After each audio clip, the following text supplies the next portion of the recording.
सभी को नमस्कार। करियर फर्स्ट चैनल पर सब दोस्तों का स्वागत है। आज का डिक्टेशन लिखने के लिए तैयार हैं। अच्छा मैटर है, ध्यानपूर्वक लिखेंगे। Ready, start. वास्तव में देखा जाए तो जनहित के नाम पर जिन नीतियों का रक्षण 9वीं अनुसूची के माध्यम से किया गया वे प्रगतिशील के बजाय प्रतिगामी ही रहे। राष्ट्रीयकरण के नाम पर उपक्रमों का सरकारीकरण आज के मूल्यांकन में पूरी तरह से उल्टा सिद्ध हो चुका है।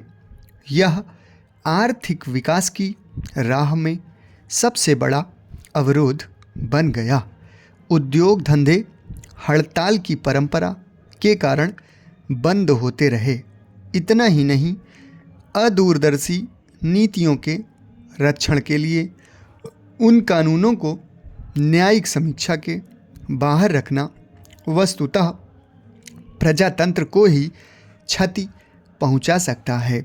यदि कल को 3/4 बहुमत प्राप्त दल विपक्षी दलों के नेताओं को जेल में डालने या आगे कोई और चुनाव न होने का कानून बना दे तो प्रजातंत्र का क्या हश्र होगा।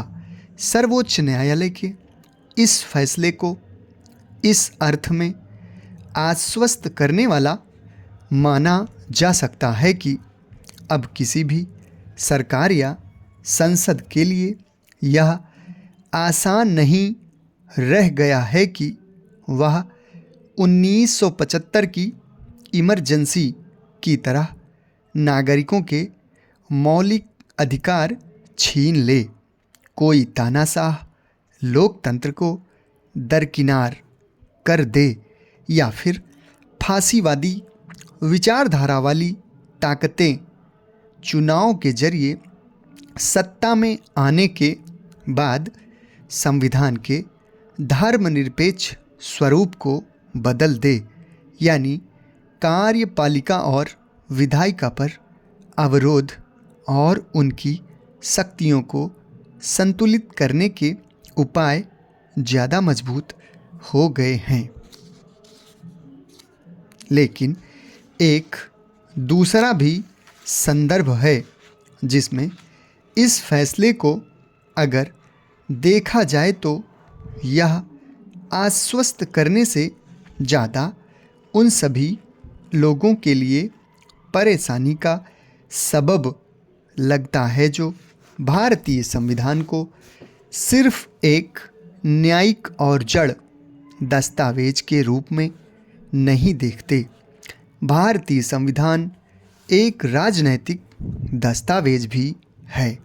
यह स्वतंत्रता आंदोलन के दौरान विकसित हुए सामाजिक और आर्थिक न्याय के व्यापक मूल्यों का मूर्त दस्तावेज है।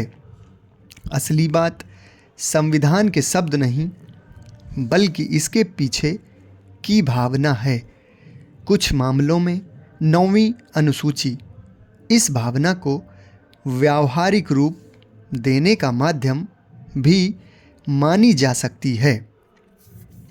तथापि न्यायपालिका ने जो फैसला सुनाया है उसका निहितार्थ भी लगभग यही है।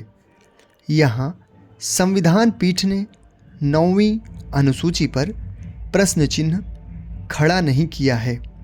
पीठ ने तो सिर्फ इतना कहा है कि अनुच्छेद 32 में सर्वोच्च न्यायालय को मिला न्यायिक समीक्षा का अधिकार संविधान के मूल ढांचे के तहत है और संसद इस अधिकार को समाप्त या अलग नहीं कर सकती।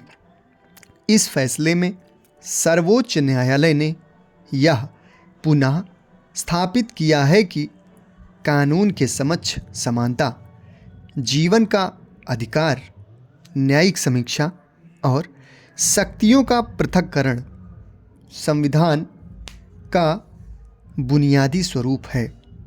यदि कानून के समक्ष समानता नहीं होगी तो कानून का शासन नहीं रह जाएगा।